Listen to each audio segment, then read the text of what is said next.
Hello my dear student, আশা করি সবাই ভালো আছো। আজকের ভিডিওর মধ্যে আমরা অনুশীলনী 6.2 ক্লাস 9 গণিতের কোয়েশ্চেন নাম্বার 1 আর 2 সমাধান করব। এই অনুশীলনীর মধ্যে মোট আছে 6টা প্রশ্ন, ঠিক আছে? তো বাকি প্রশ্নের সমাধানগুলো ভিডিও ডেসক্রিপশনে তোমরা লিংক পাইবা, প্লেলিস্টে এটার মধ্যে দেখিও। মোট 6টা আছে, 3টা ভিডিওর মধ্যে আমরা দুইটা দুইটা করে সমাধান করছি, ঠিক আছে? তো এটার মধ্যে 1 আর 2 সমাধান করতে হলে আমরা একটা কনসেপ্ট জানতে লাগবে। কনসেপ্ট হচ্ছে যে সমান্তরাল রেখা কারে হয় এবং সমান্তরাল রেখার দ্বারা সমান্তরাল রেখা এবং ছেদকের দ্বারা উৎপন্ন হওয়া কোণগুলোর নাম কি থাকে, ঠিক আছে? তো আমি এখানে সংক্ষেপে তোমরা দেখাই, 1 মিনিট সময় লাগবে, তোমরা ধৈর্য ধরে দেখো, তোমার কাজে লাগবে, কারণ এই অনুশীলনের মধ্যে সমান্তরাল রেখারই অঙ্ক। তো সমান্তরাল রেখা অনেকেই সমান হয়, যে সমান্তরাল রেখা বোঝায় যে সমান রেখা না।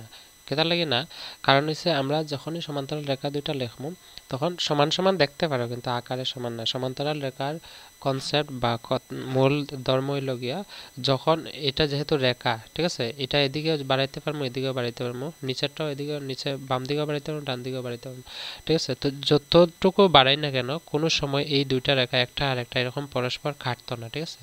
তার মানে আমি হইতে পারি, যদি এখানের দূরত্ব 60 সেন্টিমিটার হয়, এই রেখাটা যতটুকু বাড়াই না কেন এটার দূরত্ব সবসময় কি থাকবে, 60 সেন্টিমিটার।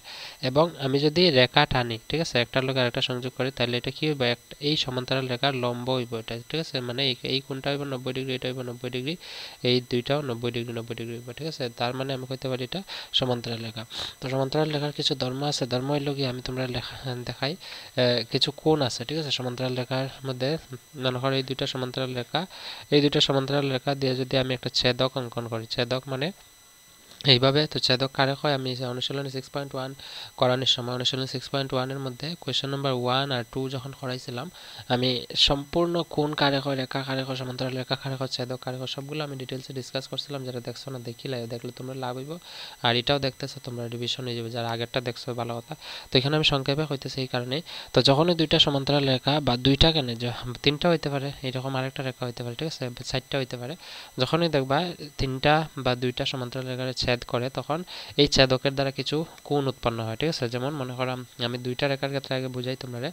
মনে করো এটা ছেদক, তো ছেদকের দ্বারা উৎপন্ন হওয়া কোণ, এটা একটা কোণ হইব, এটা অ্যাঙ্গেল একটা, এটা একটা অ্যাঙ্গেল, এটা একটা অ্যাঙ্গেল, এটা এটা এটা এটা, মোট কয়টা পাইছে, 8টা। তো প্রত্যেকটা যদি নামকরণ করি, মনে করো 1 2 3 4 5 6 7 8 মনে করো, ঠিক আছে?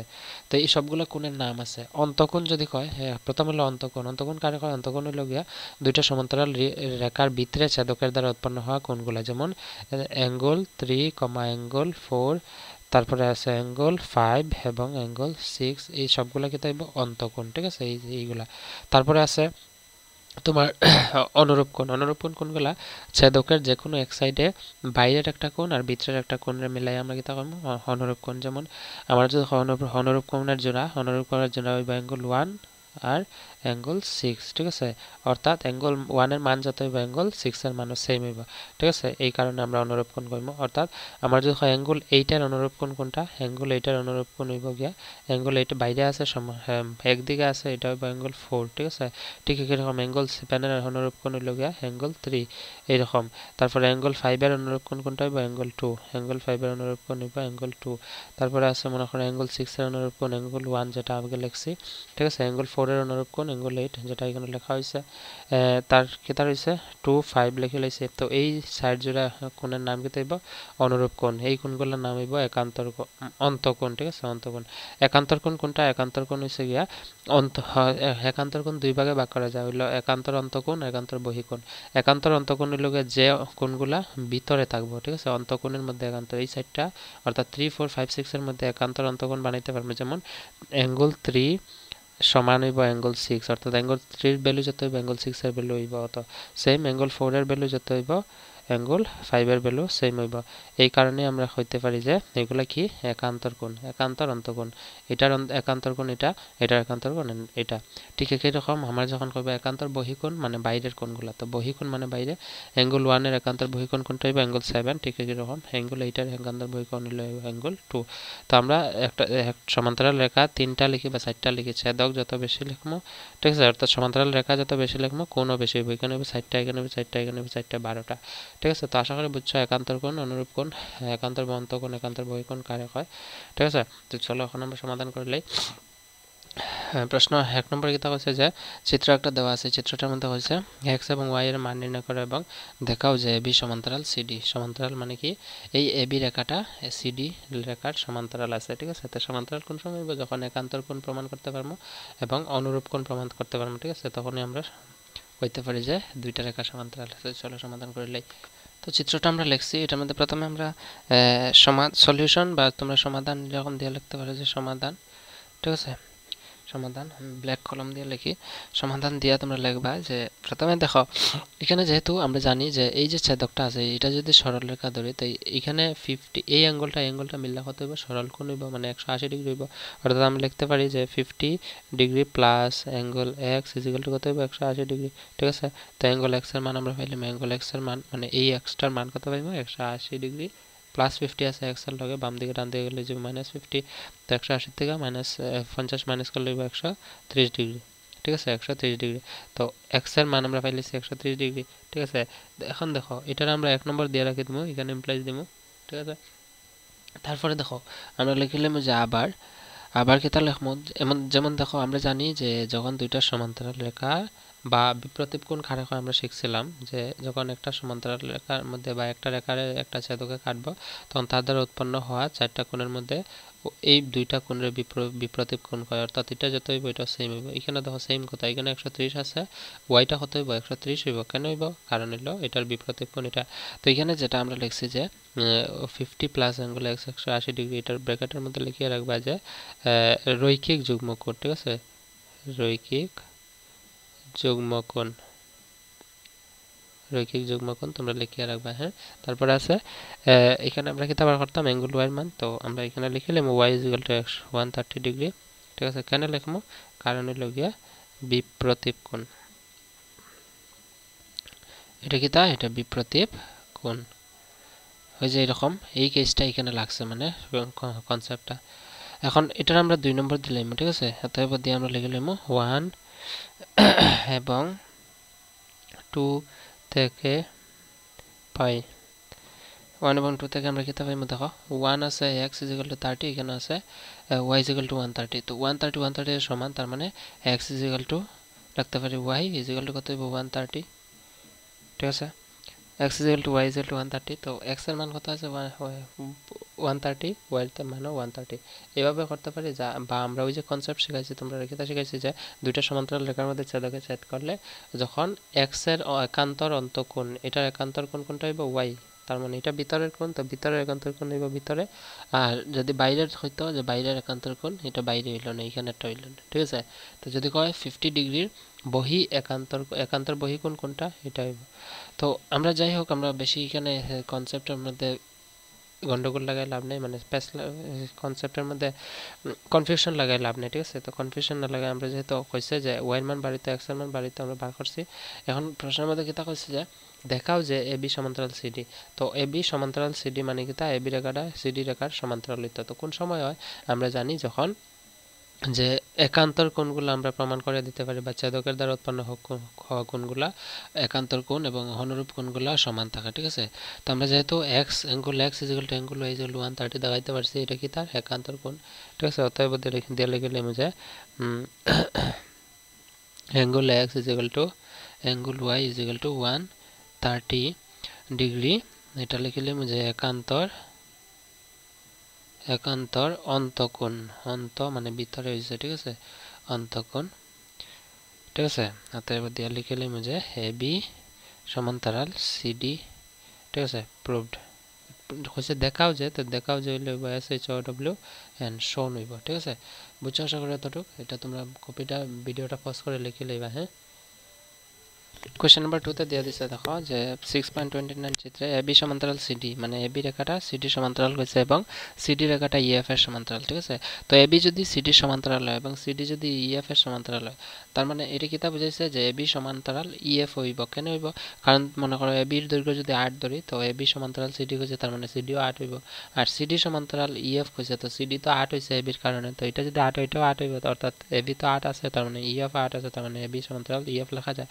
এরপর ফারাক হচ্ছে এবং y is to z is equal to 3:7 মানে y অনুপাত z এর অনুপাত দেওয়া আছে 3:7 হলে x এর মান নির্ণয় করো এখানে x আছে x এর মান নির্ণয় করতে তো প্রশ্নটা আমরা লিখে লিখছি ঠিক আছে ইয়াটা চিত্রটা তখন আমরা লিখে লিখব যে দেওয়া আছে কি দেওয়া আছে প্রশ্নের মধ্যে দেওয়া আছে যে এ বি সমান্তরাল চিহ্ন এইভাবে দেয় সিডি এবং দেওয়া আছে সিডি সমান্তরাল আছে ইএফ ঠিক আছে তো সিডি সমান্তরাল যদি ইএফ হয় আমরা অতএব দিয়ে লিখতে পারি যে এ বি সমান্তরাল ইএফ ও লিখতে পারবো ঠিক না নি এ বি সমান্তরাল ইএফ ও লিখতে পারবো এটা বুঝছো আশা করি পরে দেওয়া আছে এখানে যে আর অনুপাতে দেওয়া আছে অনুপাতে কিটা দেওয়া আছে আমরা লিখে লিখব আবার বা এবং দিয়ে আমরা লিখে লিখব যে y is to z is equal to আছে 3:7 ঠিক আছে এখন দেখো আমরা কইছি কি x এর মান বার করতাম তো x এর মান বার করতে হলে আমরা জানি যে যে কোনো দুইটা সমান্তরাল রেখার মধ্যে যখন একটা ছেদক থাকবে ছেদকের দ্বারা উৎপন্ন হওয়া যে অন্তঃকোণ আছে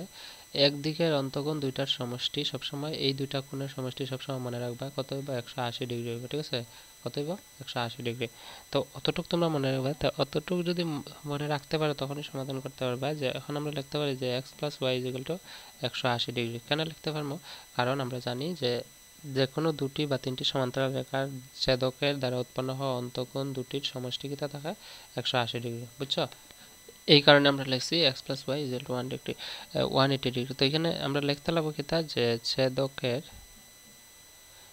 একদিকের বা একই দিকের অন্তঃকোণের ছেদকের একই দিকের অন্তঃকোণের সমষ্টি কত থাকে আমরা এটা মনে রাখবা এটা খুব গুরুত্বপূর্ণ আমি বারবার কইতেছি ঠিক আছে 180 ডিগ্রি তারপরে হলো এখানে যেহেতু দেখো x আর z আছে তো আমরা জানি যে যে কোনো দুটা বা তিনটা সমান্তরাল রেখা যখন ছেদক উৎপন্ন করব তখন এখানের এই x এর মনে করো এটা যদি x থাকে এই কোণটার সমান কত হবে y বা এখানে নিচে আরেকটা সমান্তরাল রেখা থাকলে এই কোণটার অন্তঃকোণ কত একান্তর কোণ কত হবে এটা অর্থাৎ এই কথাটা এখানে কইতে চাইছে যে যদি x কোণ যেটা আছে অন্তঃকোণ এই অন্তঃকোণের একান্তর কোণ কোনটা হবে z হইব এই কারণে আমরা লিখতে পারি এবং দিয়ে আমরা লিখে লিখব x = z ব্র্যাকেট লিখে রাখি দেব যে একান্তর কোণ ঠিক আছে যদি একান্তর কোণ হয় আমরা জানি কি তা যে x + y = কত 180 ডিগ্রি তো এখানে এই x এর জায়গায় দেখো x = কত z আছে তো এই x এর জায়গায় আমরা লিখে লিখব z প্লাস এখানে কি তা আছে y = কত হইতে লাগবে 180 ডিগ্রি এটার আমরা সমীকরণ দেখো আমি আবার হইতেছি হয়তো ক্যামেরার মধ্যে উঠছে না দেখা গেছে না এই যে x + y = 180 না আছে না তো এই x এর বদলা x = z আমরা লিখতে পারি কেন কারণ x আর z হচ্ছে একান্তর কোণ তো x এর লেখা যে কথা z লেখা একই কথা এই কারণে এটা সমান লিখছি এখানে ঠিক আছে এটা z তো এই x এর বদলে আমরা কিটা লিখে লিখব z + y = কত হবে 180 ডিগ্রি এক নম্বর দিয়ে রাখি দেবা সমীকরণ পরে হইলো যেহেতু দেখো এখানে y is to z হইলো 3:7 আছে তো এটার আমরা ভগ্নাংশ লিখতে পারি অতএব দিয়ে আমরা লিখব y/z = 3/7 ইকুয়াল টু দিয়া k মনে করি বা ধরা হলো এরকম লিখতে পারো যে ধরা হলো ঠিক আছে যেরকম আগে একটা করছিলাম অনুশীলনী 6.1 ও সেম এবং কয়েকটা আছিল 3/7 রেশিও আছে তো অনেকে কইতে পারে যে এটা ভগ্নাংশ কেমনে হলো এটা তো অনুপাতে দেওয়া আছে অনুপাতে আমরা জানি ভগ্নাংশ লিখতে পারি তোমরা জানো যে প্রথমটার লবের মধ্যে বসানো হয় আর নিচে পরেরটার যে হরের মধ্যে বসানো হয় ঠিক না তো এখন আমরা এক কাজ করতে পারি y মান কত পাইমো 3k আর z এর মান কত পাইমো 7k ঠিক আছে 3k 7k এখন দেখো আমরা কিটা পাইছিলাম z + y = 180 ডিগ্রি এখন আমরা অতএব দিয়া 1 নং সমীকরণ থেকে ইমপ্লাইজ দিয়া দিলেইবা যে z + y = কত 180 ডিগ্রি তো z এর বদলে আমরা কিটা লিখব z এর বদলে লিখব 7k প্লাস y এর বদলে কিটা লিখব 3k = 180 ডিগ্রি তো 7k আর 3k প্লাস করলে 10k = 180 ডিগ্রি কের লগে 10 পূরণ আছে বাম দিকে ডান দিকে গেলে যাব ভাগ তো কের মান আমরা কত পাইমু 180 ডিগ্রি ডিভাইডেড বাই 10 এটা ভাগ করলে আমরা পাইলাম কত 18 ঠিক আছে কারণ 10 18 180 হয় 18 ডিগ্রি তো অতএব দিয়ে আমি 18 ডিগ্রি যেহেতু পাইছি তো অতএব দিয়ে আমরা কিটা বার করব y বা z যে কোনো একটা মান বার করব কেন কারণ y এর একান্তর কোণ হইছে z আর x এর একান্তর কোণ হইছে z তো আমি হয় y বা z এর যে কোনো একটা মান বার করলে আমি পাইলাম তো z এর মান বার করলে z = z এর মান কত দেওয়া আছে 7k 7 7k, ঠিক আছে। তো 7 ইন্টু 18, তো 7 ইন্টু 18 হলে কত হইব, 7 8 হলে 56, 6 আছে 5, 7 1 7 5 12, 126 ডিগ্রি। তো এটা হচ্ছে জেড এর মান। তো জেড আমরা জানি Z is equal two x, হয়ে যায় x is equal to Z আছে। তো জেড এর মান যদি 126 হয়, এক্স এর মান কত হইব, এক্স এর মানটা হইব 126, অতএব দিয়ে আমরা লিখলাম X is equal to 126 degree. আর প্রশ্নের মধ্যে কইছে অ্যাঙ্গেল এক্স এর মান বাড়িত, আমরা এক্স এর মান বার করে লিখছি। দেখো প্রশ্ন যেটা কইছে আমরা এটাই করছি। তো প্রথম তোমরা এখান থেকে লেখাটা শুরু করবে, আমি একটু জুম ইন করে, জুম ইন করলে দেখবা ভালো। এখান থেকে লেখা শুরু করে চিত্রটা লিখিয়া নিচে এতটুকু লিখবা, তার নিচে লিখবা, এটা লিখিয়া একদম নিচের থেকে উপরে এরকম যাইবা, ঠিক আছে, বুঝছো সকলে। তো এখানে জায়গা নাই গতিকে আমি এরকম লিখছি। সো এই 6.2 কোয়েশ্চেন নাম্বার 1 2 কমপ্লিট করছি। 3 4 এবং 5 6 আর দুইটা ভিডিওর মধ্যে, 3 4 এক ভিডিওর মধ্যে, 5 6 এক ভিডিওর মধ্যে আমরা সমাধান করছি। ভিডিও ডেসক্রিপশনে প্লেলিস্টের লিংক আছে, দেখলে। So that's all for today, see you in the next video, bye and take care.